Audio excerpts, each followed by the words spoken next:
Assalamualaikum warahmatullahi wabarakatuh. Innal hamdalillah nahmaduhu wa nasta'inuhu wa nastaghfiruh wa na'udzu billahi min shururi anfusina wa min sayyiati a'malina.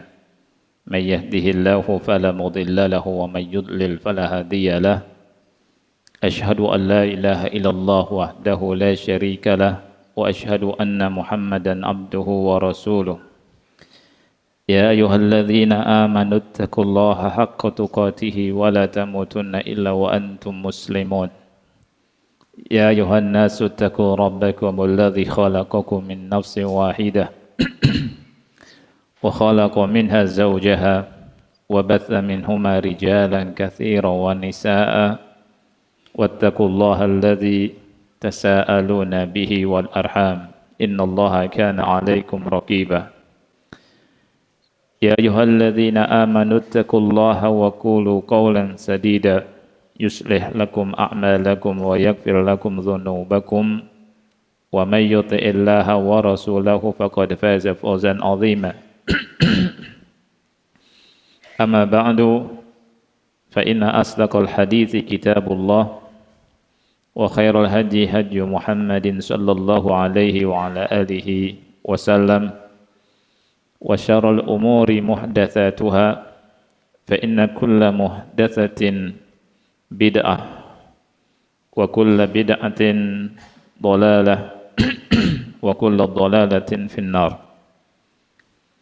Ikhwah sekalian yang Allah muliakan, menuntut ilmu merupakan jalan menuju ke surga dan ia merupakan aktivitas dan ibadah yang bisa menyelamatkan kita dan mengeluarkan kita dari celaan Allah. Sebagaimana ayat yang kalau tidak salah ingat saya sampaikan pada pertemuan yang lalu, Allah Subhanahu wa taala mencela manusia yang tahu ilmu dunia, paham ilmu dunia, tapi enggak paham ilmu agama. Di surat Ar-Rum ayat yang ke-7 Allah Ta'ala berfirman, ya'lamuna zahiran minal hayatid dunya wa hum 'anil akhirati hum ghafilun. Mereka hanya mengetahui, hanya berilmu tentang yang zahir saja dari kehidupan dunia, tetapi mereka lalai dari akhirat. Di antara mufassirin yang menafsirkan ayat ini ada yang membawakan perkataan Al-Imam Hasan Basri rahimahullahu taala, di mana beliau berkata, wallahi la balagha min ahadihim bidunyahu annahu yuqallibu dirham ala dhafrihi wa yukhbiruka biwaznihi wa ma yuhsinu ayyusalli. Kata Hasan Basri, demi Allah, ilmu mereka atau ilmu salah satu mereka dalam urusan dunia sampai salah satu dari mereka hanya dengan jarinya atau hanya dengan tulang kukunya ini, dia membolak-balikan dirham, kemudian dia bisa menghabarkan kepada engkau tentang nilai dari dirham ini, wazannya, ukurannya, dan nilainya, hanya dengan kuku, dhafrih, cuma begini-begini aja. Tapi sayangnya dia enggak pandai sholat, sayangnya dia enggak ngerti sholat, enggak ngerti bagaimana sholat sesuai sunnah Rasulullah sallallahu alaihi wa ala alihi wasallam. Wa may yuhsinu ayyusalli. Tercela orang yang mengejar dunia, paham dunia, tapi enggak ngerti wudu, enggak ngerti sholat, enggak ngerti puasa, kemudian ketika dapat harta tidak bisa menunaikan zakatnya, tidak juga ada pikiran untuk haji atau umrah, ini tercela. Allah bilang ya'lamuna zahiran minal hayatid dunya wa hum 'anil akhirati hum ghafilun. Mereka hanya mengetahui yang zahir dari kehidupan dunia, tapi mereka lalai dari urusan akhirat. Urusan akhirat mereka lalai, nggak tahu bagaimana beribadah kepada Allah Subhanahu wa taala. Dan ini tercela. Memiliki pangkat yang tinggi, memiliki derajat yang tinggi di dunia, ya, memiliki gelar yang banyak dalam urusan dunia, tapi nggak paham sholat, nggak paham wudhu. Ini tercela. Oleh karena itu, ya ikhwan yang Allah muliakan, kita bersyukur pada Allah ketika Allah Subhanahu wa taala memberikan taufiknya kepada kita, kita diberi kesempatan oleh Allah untuk bisa ngaji, ya, membaca ayat-ayat Allah dan hadis-hadis Rasul kita sallallahu alaihi wasallam. Karena dengan itu kita tahu ilmu agama, kita tahu tauhid, kita tahu syariat Allah, kita tahu agamanya Allah, kita tahu agama yang dibawa oleh Nabi Muhammad sallallahu alaihi wasallam. Kita ingin Allah Subhanahu wa taala angkat derajat kita di dunia dan di akhirat kelak. Karena hidup bukan hanya di dunia. Hidup kita di dunia malah sebentar, sementara, singkat. Tetapi hidup yang hakiki adalah hidup di akhirat. Dan negeri akhirat kata Allah, lahiyal hayawan, negeri yang hakiki, negeri yang ada kehidupan yang hakiki. Dunia sebentar saja. Oleh karena itu jangan sampai kita salah mengejar. Kita akan bahas fawaid dari hadis ke-226. Jadi hadis 226 ini mengandung fawaid yang banyak. Dan pada pertemuan yang lalu kita sudah bahas faidah yang keempat, ya, faidah yang keempat. Sekarang faidah yang kelima, annahu yanbaghi al-ihtimamu bin niyyati fil jihad wa ghairihi min subulil khair. Ini faedah sangat bagus sekali. Hendaknya kita memiliki perhatian. Hendaknya kita memiliki perhatian, ihtimam. Ihtimam itu bahasa Arab. Artinya perhatian. I'tina, inayah. Perhatian terhadap apa? Niat. Perhatian dengan niat.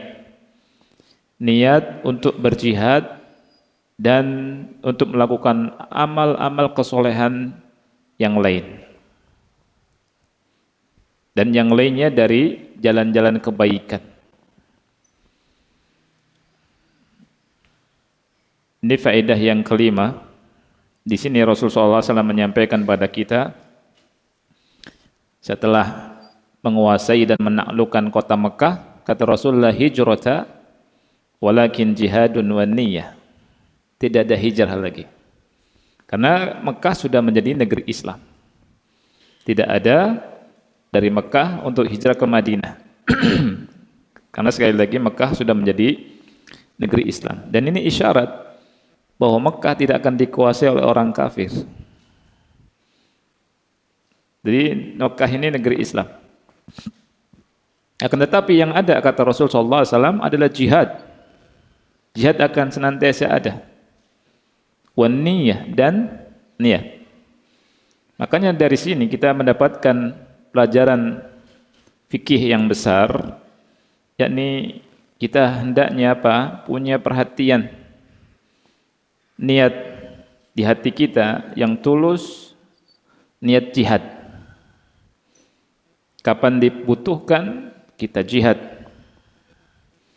Dan juga niat untuk menjalankan amal-amal yang baik, niat ibadah yang lainnya, min subulil khair, dari jalan-jalan kebaikan. Di sini disebutkan subul.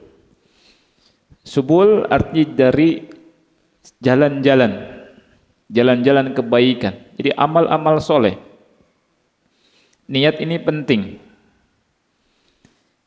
Di dalam sebuah hadis yang diriwayatkan oleh Imam Muslim dari Jabir bin Abdullah radhiyallahu anhu, dia pernah berkata, kunna ma'an nabi sallallahu alaihi wa ala alihi wasallam fi Ghazah. Dulu kita pernah bersama Nabi sallallahu alaihi wasallam dalam sebuah pertempuran, sebuah peperangan. Dan Nabi sallallahu alaihi wasallam bersabda, inna bil madinati larijalan masirtum masiran wa laqata'tum wadiyan illa kanu ma'akum habasahum marad. Kata Rasul sallallahu alaihi wasallam, sesungguhnya di kota Madinah ada orang-orang yang mana tidaklah kalian berjalan di sebuah jalan, tidaklah kalian memotong sebuah lembah, melainkan mereka bersama kalian. Subhanallah. Kata Rasul, sesungguhnya di Madinah ada orang-orang yang menyertai kalian. Tidaklah kalian berjalan di sebuah perjalanan, dan tidaklah kalian memotong lembah, illa kanu ma'akum, melainkan mereka yang di Madinah itu ikut bersama kalian. Hanya saja kata Rasul, habasahum marad, hanya saja tertahan karena sakit. Dalam riwayat yang lain, illa syarakukum fil ajr, mereka yang di Madinah itu ikut bersama kalian dalam mendapatkan pahala. Illa syarakukum fil ajr. Ini karena apa? Niat. Ini karena niat. Jadi niat ini sangat penting sekali.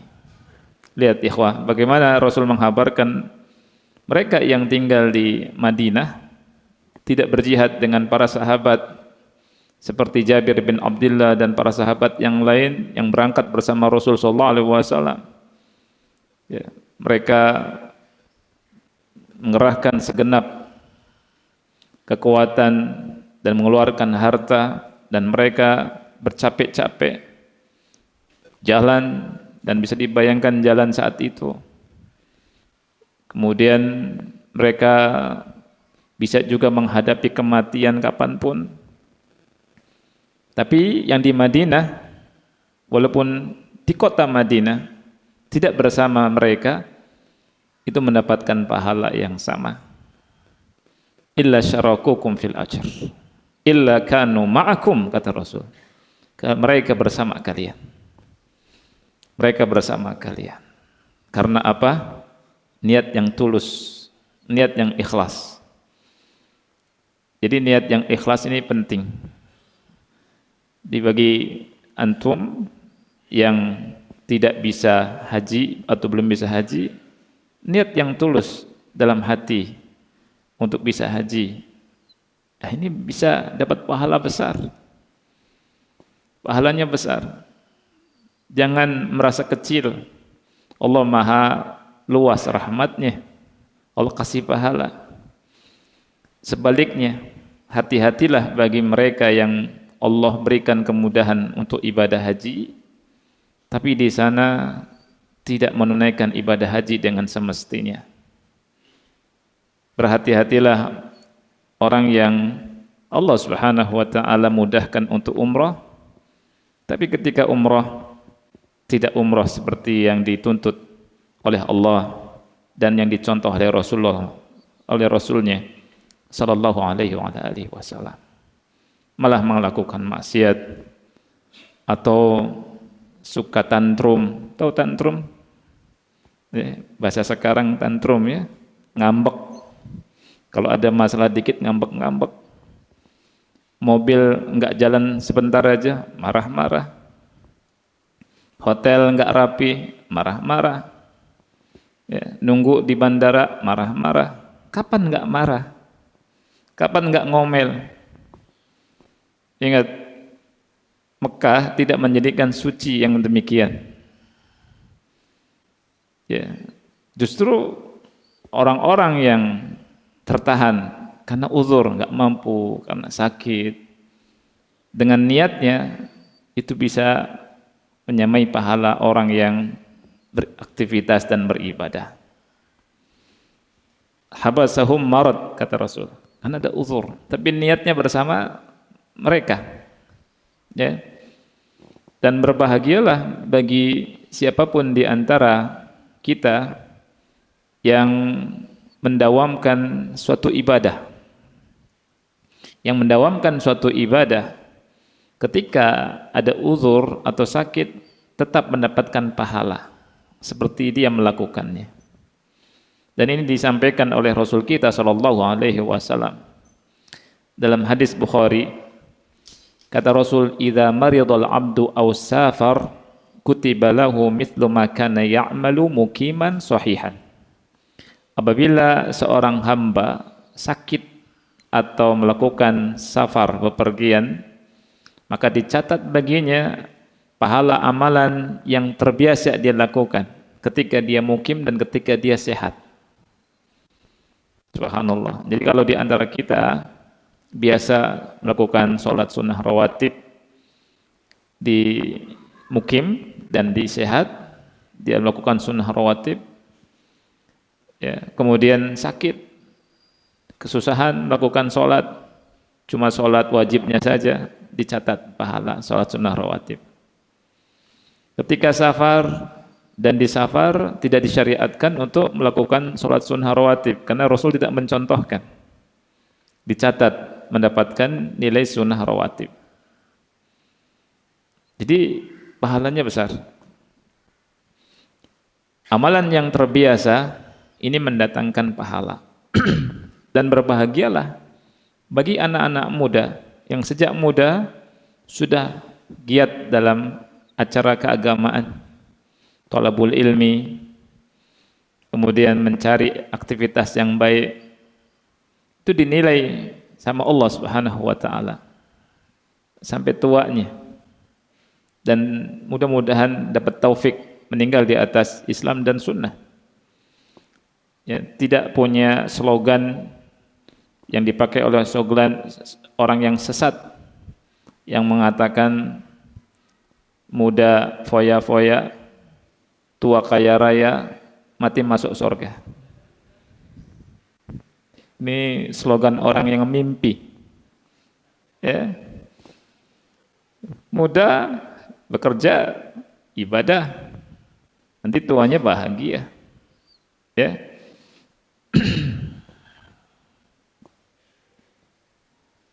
Ini faedah yang ke-5 ya. Faedah yang ke-6 ini terkait dengan fikih jihad. Terkait dengan fikih jihad. Jihad hukum asalnya fardu kifayah. Jihad hukum asalnya fardu kifayah.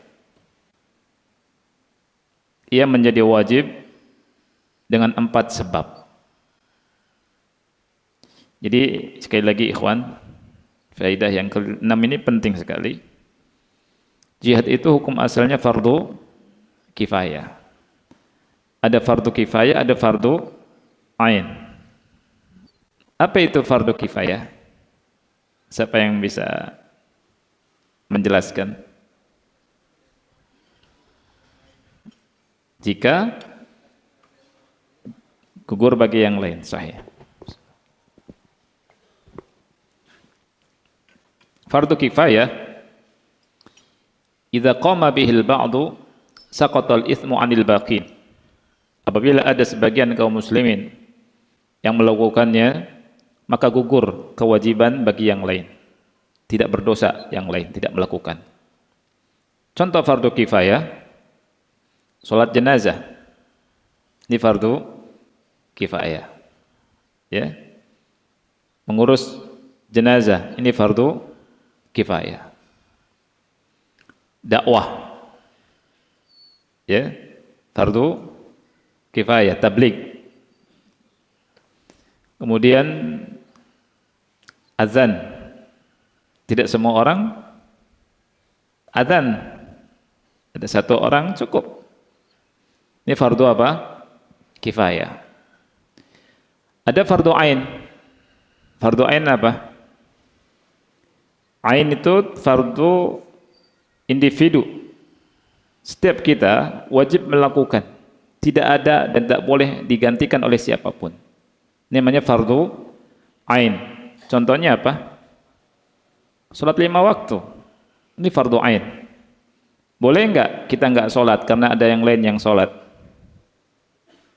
Tidak, tidak boleh. Ya. Apalagi fardu ain? Puasa Ramadan, fardu ain. Haji jika mampu, ini fardu ain, bukan fardu kifayah. Taib. Jihad, fardu apa? Fardu kifayah. Ya, bukan fardu ain. Saya pernah, ikhwan, ngisi khutbah Jumat di sebuah tempat. Pas waktu itu peristiwa Ambon. Peristiwa Ambon. Kemudian ada yang berangkat jihad. Saya ceramah, maksudnya saya ngisi khutbah Jumat singkat, turun, ada yang datang ke saya, Ustadz, kenapa Ustadz tidak berangkat jihad? Kenapa Ustadz tidak berangkat ke Ambon untuk berjihad? Saya tanya balik, kenapa antum nggak berangkat jihad? Ustadz, saya tanya, hukum jihad itu apa menurut antum? Dia bilang fardu ain. Kalau menurut Ustadz, saya bilang fardu kifayah. Fardu kifayah. Syekh Utsaimin pernah ditanya tentang jihad. Dia bilang seandainya jihad itu fardu ain, saya nggak berada di sini. Nggak berada di sini. Dan antum mengatakan fardu ain, konsekuensinya antum tidak berada di hadapan saya. Antum berada di sana. Ini konsekuensi ketika kita memilih hukum. Beda. Memilih fardu ain dengan fardu kifayah. Saya bilang antum jahil. Antum mengatakan fardu ain tapi masih di sini. Kalau fardu ain seperti sholat, nggak bisa diwakilkan. Antum berdosa. Dan siapa yang mengatakan fardu ain? Saya tanya. Siapa? Nggak bisa jawab. Dan pemerintah kita juga tidak mewajibkan. Bahkan saya baca waktu itu fatwa dari Syekh Muhammad bin Shalih Utsaimin rahimahullahu taala untuk kembali kepada pemerintahnya tentang hukum jihad itu. Makanya laskar jihad itu langsung pada ketika tahu hukumnya ditarik semua. Dan keliru mereka melakukan fardu, mengatakan fardu ain. Ya. Ini hukum. Ya. Nah, jihad itu bisa menjadi fardu ain dengan 4 sebab. Dengan berapa sebab? 4. Ya. Yang pertama, ketika diperintahkan oleh waliul amr untuk jihad. Ketika diperintahkan oleh waliul amri untuk jihad. Di sini Rasul kita sallallahu alaihi wasallam bersabda, "Wa idza tumfirtum fanfiru." Ini kondisi yang pertama. Yang menunjukkan jihad itu fardu ain. Apabila kalian diminta untuk berangkat jihad, berangkat. Ini yang mintanya siapa? Waliul amri. Bukan ustadz. Bukan siapa? Ustadz. bukan kelompok jamaah tertentu, tapi waliul amri, ulil amri, pemimpin, pemerintah. Kalau pemerintah minta antum jihad, jihad akhi. Tapi kalau yang minta ustadz jihad, enggak akhi. Dia bukan waliul amr. Ingat tadi. Ya. Ada sekelompok yang menyimpang, yang pakai baiat itu, ya, suruh orang jihad. Jihad kemana? Terus kita pakai senjata apa? Terus berangkat ke sana pelangap-pelongo. Jihad wajib kemana? Ke Palestina. Ke sana ditangkepin akhi. Ada beberapa orang, anak ketika tahun 2007-2008. Anak ketika di Mekah itu ada kawan dari Perancis, dia belajar juga di Mekah. Dengarkan kajian salah satu imam masjid Kubah, cerita tentang beberapa anak muda dari Saudi yang mungkin terkena fikroh takfiri, berangkat ke Palestina untuk jihad. Di sananya tidak jihad. Di sananya jihad ke siapa? Kemudian mereka berdiam di tempat tertentu, kemudian mereka disuruh untuk membunuh diri. Mereka bilang, kami datang untuk jihad. Tidak ada jihad, ada bom bunuh diri. Akhirnya ditunggu lagi, nggak ada juga. Akhirnya mau diserahkan ke orang Amerika untuk ditawan, untuk dipenjara. Di daerah mana namanya? Guantanamo. Ya, dikirim ke sana. Akhirnya mereka ini, anak-anak muda ini sadar dan menghubungi keluarganya di Saudi dan ditebus dengan harga yang besar oleh pemerintah Saudi. Balik. Pemerintah Saudi masih nerima walaupun takfiri, ya. Ada fikroh yang nyimpangnya. Nah itu ya kawan. Kalau nggak ngerti pelangap-pelongo, ke siapa? Jangan jihad, tapi kemana nggak paham jihadnya gimana? Taib. Jadi kondisi yang pertama menjadi fardu ain itu apabila diperintah oleh siapa? Ulil amri. Wa hina idzin yakunul jihadu fardu ain. Dan dalam kondisi ini jihad menjadi fardu ain. Dalilnya adalah surat At-Taubah ayat 38 dan 39. Selain hadis ini. Surat At-Taubah 38 39. Kita harus memahami ini, ikhwannya Allah muliakan, supaya kita punya ilmu tentang jihad. Supaya ngerti hukum jihad. Ini pentingnya belajar.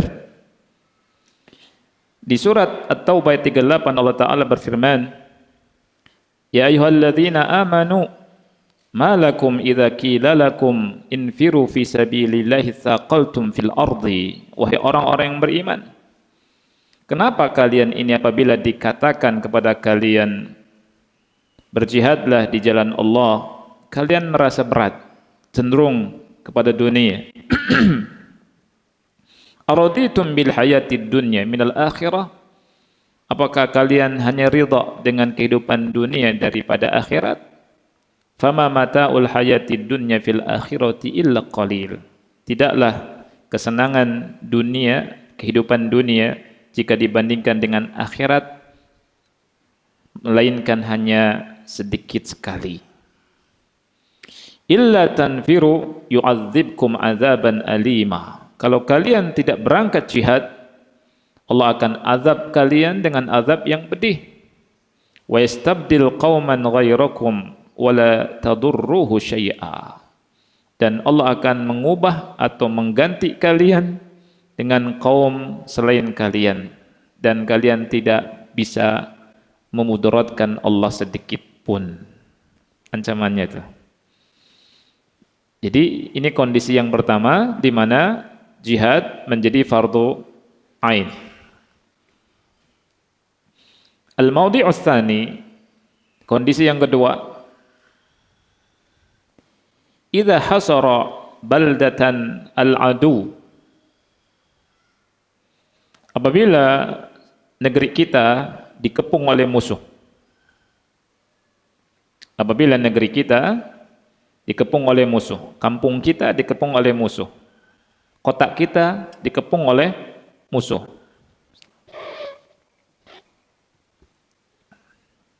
Musuh sudah datang dan musuh sudah ngepung kita.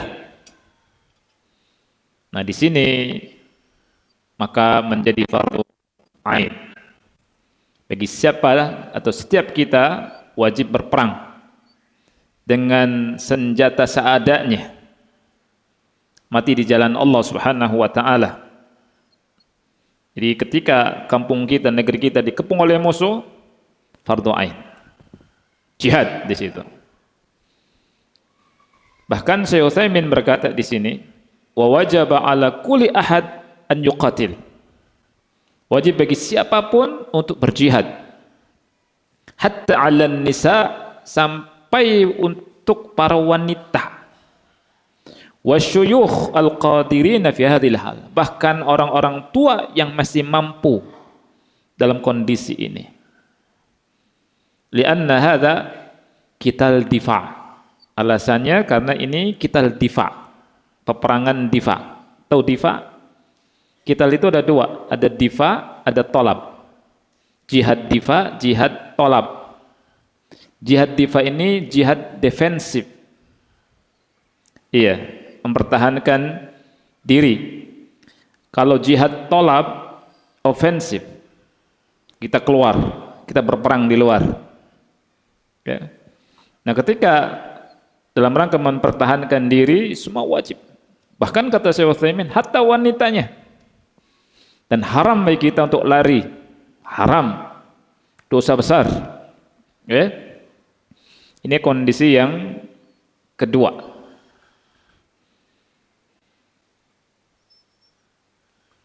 Kondisi yang ketiga, idza hadara as-saff wal taqas saffan.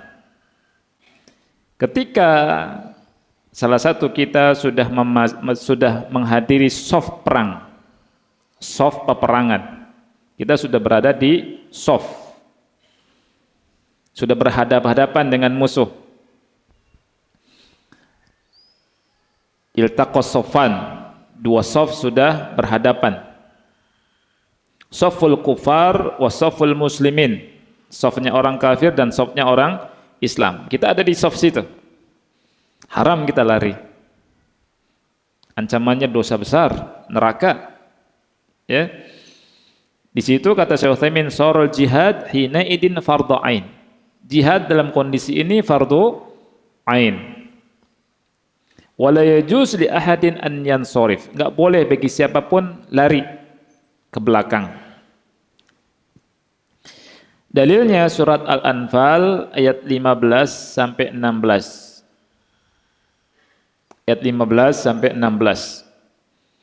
Allah Ta'ala berfirman, ya ayyuhalladzina amanu idza laqitumul ladzina kafaru zahfan fala tuwalluhumul adbar. Wahai orang-orang yang beriman, apabila kalian berhadapan dengan orang-orang kafir yang mereka ingin menyerang kalian, fala tuwalluhumul adbar. Jangan lari ke belakang. Jangan mundur ke belakang, hadapi perang. Ya. Kemudian ancamannya di surat Al-Anfal ayat yang ke-16, wa man yuwallihim yauma idzin duburah. Barang siapa yang lari dari peperangan ketika sudah berhadapan, illa mutaharrifal liqital, kecuali orang yang belok untuk ngatur siasat perang.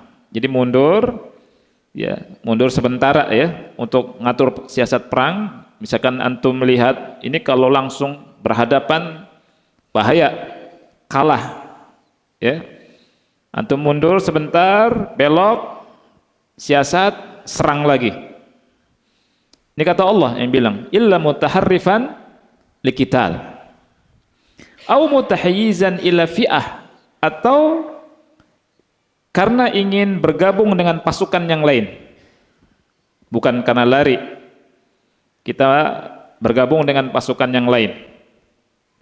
Faqad ba'a bi ghadabin minallah wa ma'wahu jahannam. Kalau bukan karena sebab ini, lari begitu saja, dia pulang membawa murka Allah dan tempatnya neraka jahanam.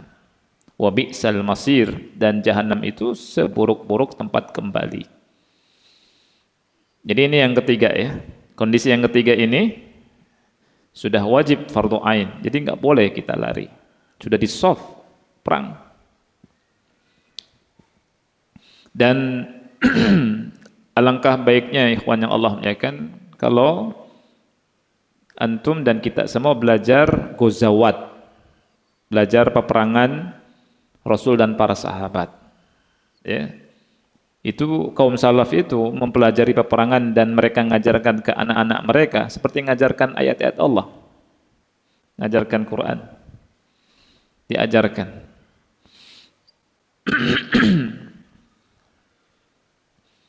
Yang keempat, kondisi yang keempat yang menjadikan perang itu fardu ain, idza tija ilal insan, jika seseorang dibutuhkan. Jika seseorang dibutuhkan. Misalkan ada perang, kemudian ada persenjataan yang tidak bisa menggunakannya kecuali orang itu, maka orang itu wajib ikut. Misalkan kita mengerti sebuah persenjataan, menggunakannya juga, kemudian terjadi perang antara kaum muslimin, kita nggak boleh diam, wajib kita ikut, turun situ. Ya. Ini kondisi yang keempat, di mana perang itu menjadi fardu ain, jihad menjadi fardu ain. Jadi ketika dibutuhkan, ketika manusia membutuhkan antum punya pemahaman, punya keahlian ya, dalam menggunakan senjata, wajib, karena manusia membutuhkan antum. Inilah 4 tempat di mana jihad menjadi fardu ain. Jadi bukan fardu kifayah, bukan fardu ain begitu saja, ya. Seperti orang tersebut yang bilang antum mestinya udah sampai di sana, saya bilang antum di sini, kan bodoh. Yang ketujuh, azamatu Makkah wa hurmatuha indallahi ta'ala. Hadis ini menjelaskan tentang keagungan Makkah dan kesuciannya di sisi Allah Ta'ala. Hadis ini menjelaskan tentang keagungan Makkah dan kesucian Makkah di sisi Allah Subhanahu wa Ta'ala. Jadi kota yang suci di pandangan Allah adalah kota apa? Mekah. Itu kota suci. Rasulullah SAW bersabda, "Inna hadzal balada harramahu Allahu yauma khalaqas samawati wal ard, fa huwa haramun bi hurmatillah ila yaumil qiyamah." Sesungguhnya negeri ini negeri yang disucikan oleh Allah Subhanahu wa taala. Di hari Allah menciptakan langit dan bumi, dan ia suci, kata Rasul, sampai hari kiamat. Jadi yang mengatakan negeri Mekah itu suci adalah Allah. Makanya tidak benar orang yang mengatakan tidak ada negeri yang suci, negeri sama saja. Ini enggak benar. Karena Allah Subhanahu wa taala melebihkan Mekah dan Madinah daripada yang lainnya. Ya, juga di antara Baitul Maqdis. Sebagaimana Allah ada melebihkan di antara hamba, di antara kita ada yang Allah lebihkan, yakni para nabi dan rasul. Allah lebihkan. Allah lebihkan juga dari waktu bulan Ramadan. Malamnya malam yang disebut dengan Lailatul Qadar. Allah lebihkan daripada yang lainnya. Allah lebihkan juga 10 hari pertama bulan Dzulhijjah. Jadi ada yang Allah lebihkan. Di antara para malaikat yang Allah lebihkan adalah siapa? Malaikat Jibril. Nah itu. Di antara hari-hari yang ada yang disebut dengan Sayyidul Ayyam. Hari apa itu? Hari Jumat. Ini semuanya kembali kepada Allah dan Rasulnya Sallallahu Alaihi Wasallam. Bukan ngarang-ngarang. Tidak benar orang mengatakan nggak ada negeri yang suci, semua negeri sama. Ya, ini nggak benar perkataan seperti itu. Yang kedelapan, anna tahrimaha amrun qadim wa syari'atun salifatun mustamirratun mundhu khalqillahi samawati wal arda ila yaumil qiyamah. Syariat tentang kesucian Mekah ini merupakan perkara yang sudah lama, syariat terdahulu sejak Allah ciptakan langit dan bumi dan kesuciannya sampai hari kiamat. Rasulullah SAW bilang Allah sucikan ini di hari Allah ciptakan langit dan bumi. Jadi bukan hal yang baru. Tapi Mekah disucikan oleh Allah Subhanahu wa taala sejak Allah ciptakan langit dan bumi. Kita tahunya dari mana? Dari sabda Rasulullah sallallahu alaihi wa ala alihi wasallam.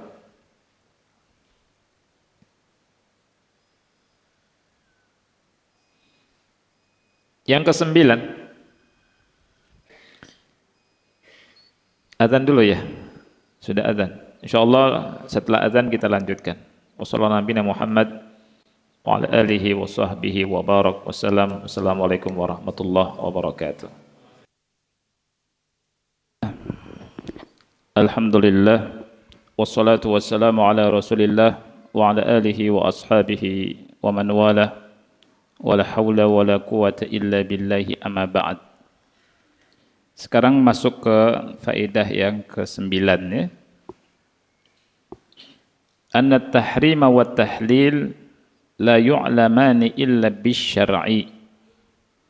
Bahwa pengharaman dan penghalalan itu tidak diketahui melainkan dengan dasar syariat. Artinya tidak boleh bagi siapapun menghalalkan sesuatu atau mengharamkan sesuatu tanpa izin syariat. Harus ada dasar syariat. Yang punya hak menghalalkan dan mengharamkan hanya Allah. Hanya Allah saja. Allah Subhanahu wa taala punya hak yang absolut, ya, yang mutlak.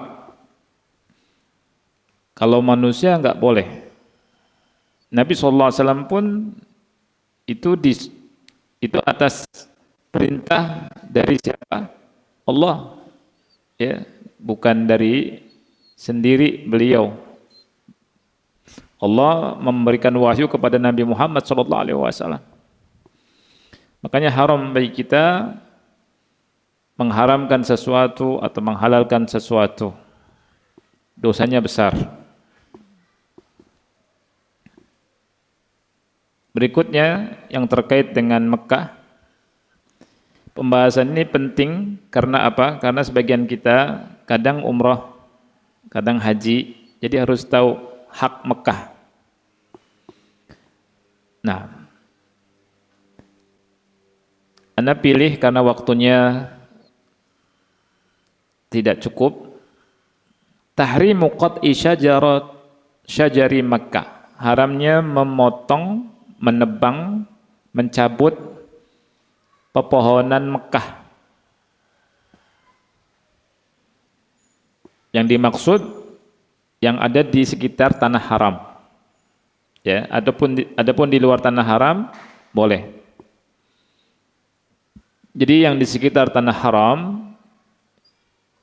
pepohonannya tidak boleh kita cabut, nggak boleh kita tebang.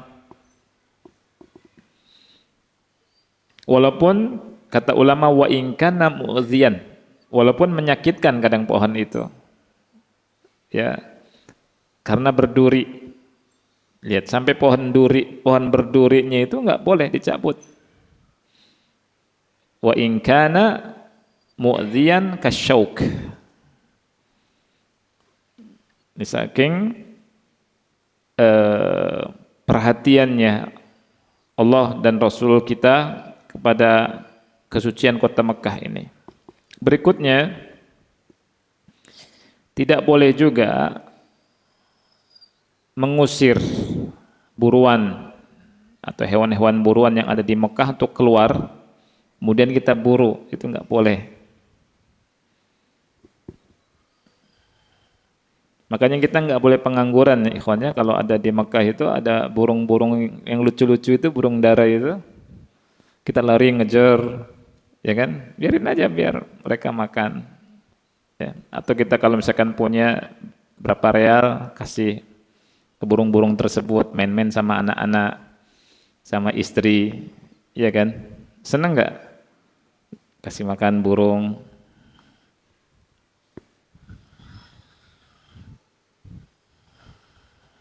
Ya, burungnya satu warna. Oh, masya Allah. Iya.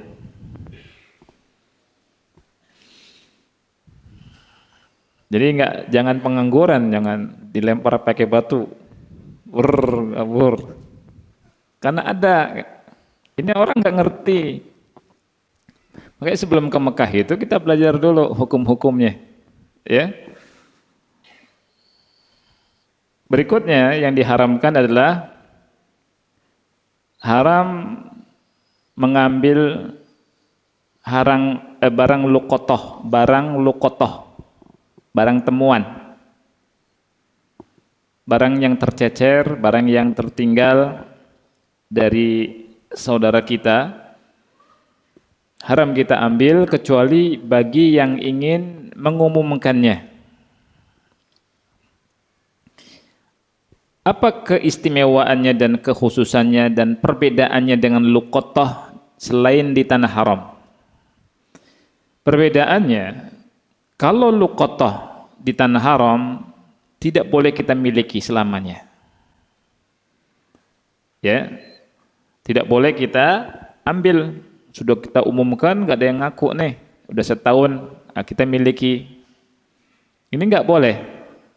Tetap diumumkan. Makanya nggak usah diambil, biarkan saja. Kan nanti orangnya datang sendiri ambil. Jadi kalau ada barang temuan di Mekah, biarin aja. Itu orang nyari sendiri atau diserahkan ke ke orang askar di situ, ya. Jangan kita ambil, nanti orangnya nyari. Beda dengan luqotoh di luar Mekah, tanah haram. Ya. Jadi kalau kita nanti suatu saat insya Allah kita bahas di kitab muamalah tentang buyu dan seterusnya sampai masalah luqotoh. Luqotoh itu tidak boleh prosedurnya apabila seseorang menemukan sebuah barang, ini barang berharga nih. Kemudian dilihat, dia simpan, dia umumkan.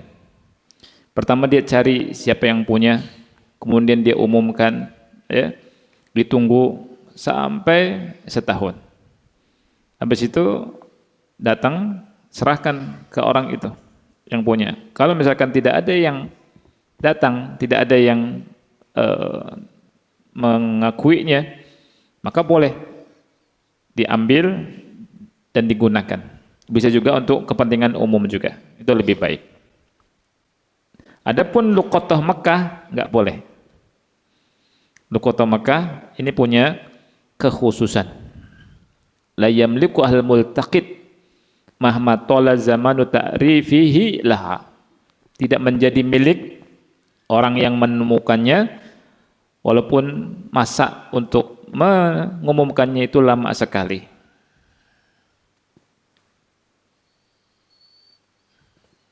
Nah, ini yang Anda kira penting untuk dibahas. Insyaallah pada pertemuan berikutnya kita akan bahas hadis berikutnya tentang hewan-hewan yang haram hewan-hewan yang boleh dibunuh baik di tanah halal ataupun di tanah haram. Ada beberapa pertanyaan yang pada pertemuan lalu belum Anda jawab.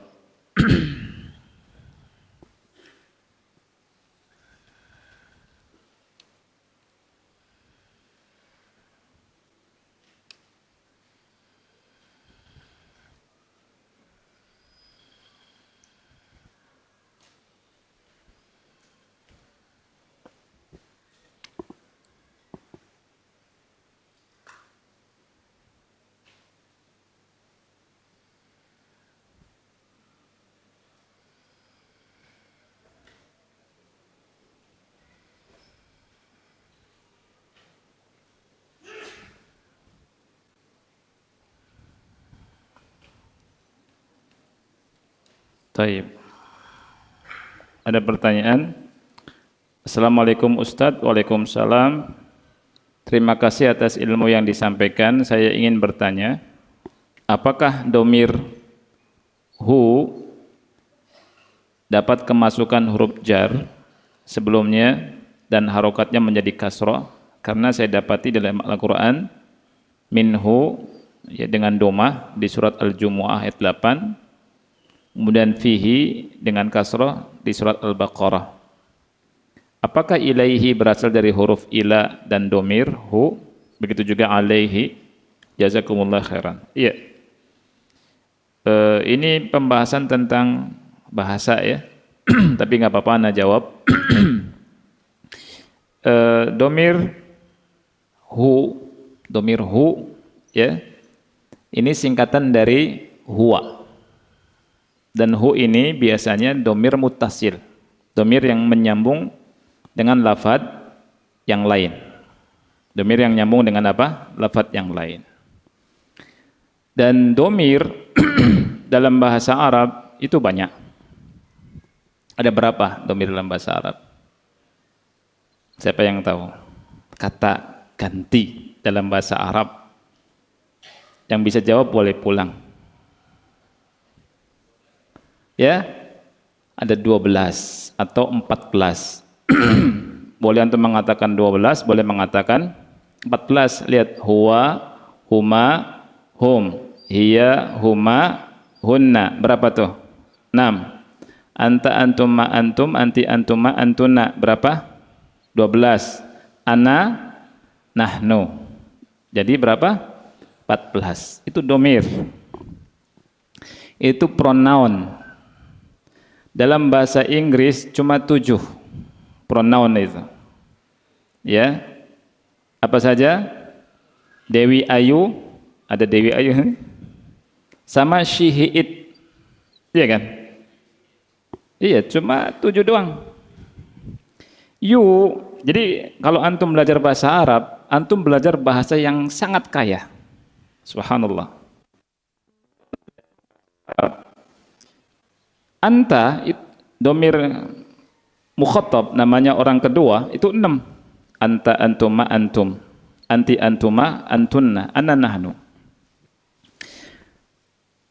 Orang yang ngajar bahasa Inggris, dia bilang, bahasa Inggris ini membedakan gender. Tidak seperti bahasa Arab. Tidak seperti bahasa Indonesia. Tetapi yang lebih hebat lagi bahasa Arab. Bahasa Inggris ada juga yang nggak membedakan gender, dan banyak saya dapatkan, banyak sekali. Seperti domir mukhatab, orang kedua, ya. Orang kedua untuk perempuan, untuk laki-laki anta, Untuk 2 orang laki-laki, antuma. Untuk 3 orang, antum. Lebih, laki-laki. Untuk 1 orang perempuan, anti. Dibedakan kan? Bukan dibedakan gendernya saja, bahkan 2-nya ada. Dan ini enggak dimiliki bahasa Inggris. 2 itu enggak ada dalam bahasa Inggris. Antuma, antunna, subhanallah. 6 ini cuma dalam bahasa Inggris cuma 1. Makanya kalau orang Arab ngomong ngajar bahasa Inggris enak. Hadhihi sittah tuqabiluha kalimah wahidah fil lughah injiliziyah. Cuma 1 saja dalam bahasa Inggris, yakni you. Ya enggak? You itu bisa anta, bisa anti, bisa antuma, bisa antum, bisa antuna.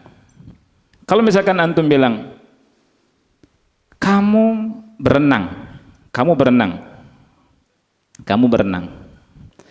Kalau bahasa Inggris itu cuma 1. Ya kan? Kamu bisa berenang, cuma 1. You can swim. Ya tidak? Cuma 1 kan? Ke 1 orang you can swim. Kedua orang juga, ke antum banyak juga begitu kan? Tapi bahasa Arab, enggak akhi. Anta tastati'u as-sibaha. 1. 2. Antuma tastati'ani as-sibaha. 2 tuh.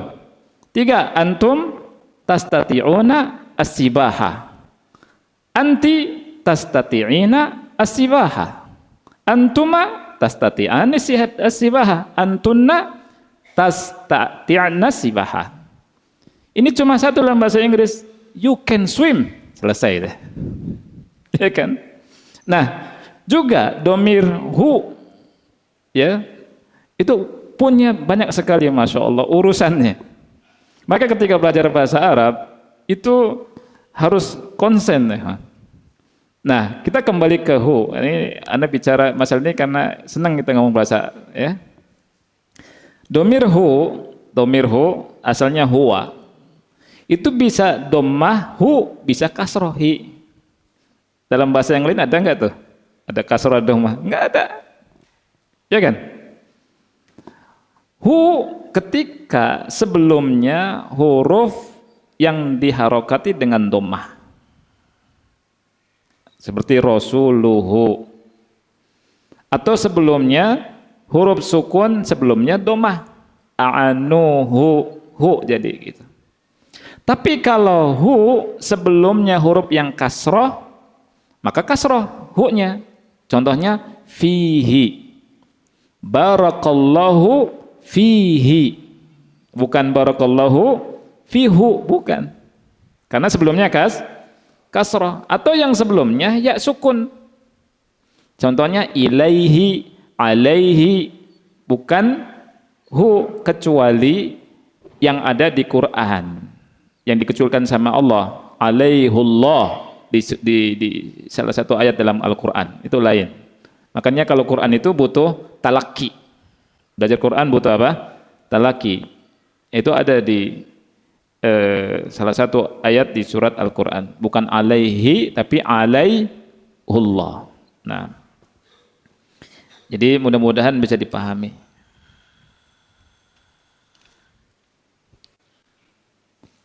Berikutnya pertanyaan, Ustadz, bismillahirrahmanirrahim, ketika kita umroh atau haji, apakah sholat di masjid-masjid yang ada di tanah haram sama pahalanya 1000 kali lipat dengan Masjidil Haram yang ada Ka'bahnya? Ini ada perbedaan pendapat di antara ulama. Kalau jumhur tidak. Sebagian ulama seperti Syekh bin Baz rahimahullah dan Syekh Utsaimin seingat ana menyatakan sama. Jadi kalau antum sholat di masjid-masjid kampung selama masih di tanah haram itu nilainya sama 100.000 kali lipat. Makanya kalau siang antum nggak apa-apa sholat di masjid dekat hotel transit, kita sholat di situ pahalanya sama 100.000 kali lipat. Dan ana lebih cenderung mendapat ini ya dengan beberapa dalil. Tetapi memang sepakat ulama setiap kali kita lebih dekat ke Ka'bahnya lebih lebih utama. Ya. Tapi kalau antum sholat di masjid-masjid yang ada di sekitar hotel yang jauh dari Ka'bah, ini pahalanya sama 100.000 kali lipat. Wallahu a'lam. Ada satu pertanyaan lagi yang satu nggak bisa ana jawab. Satu pertanyaan cuma bingung ana jawabannya. Karena pertanyaannya tidak jelas bagi saya. Tapi ana sampaikan ya. Assalamualaikum Ustadz, izin nanya. Kan katanya pahala jariyah akan terus mengalir ke orangnya. Begitu pula dosa jariyah. Ana waktu itu bantuin guru nempelkan stiker tempat naro sendal dan sepatu ikhwan dan akhwat. Terus kalau ada akhwat naro ke tempat ikhwan, kita ikutan dosa apa enggak Ustadz? Nah, itu enggak paham mana? Gimana maksudnya itu? Ya, nanti yang bertanya boleh tanya ke saya ya, diperjelas. Takut salah jawab saya. Karena fahmu soal nisful jawab. Memahami pertanyaan itu setengah jawaban. Kita sudah ngantongi setengah jawaban. Tapi kalau kita enggak paham soalnya, enggak mungkin kita bisa jawab. Taib, ini yang bisa kita bahas. Mudah-mudahan manfaat. Kita akhiri. Wassalamualaikum warahmatullahi wabarakatuh.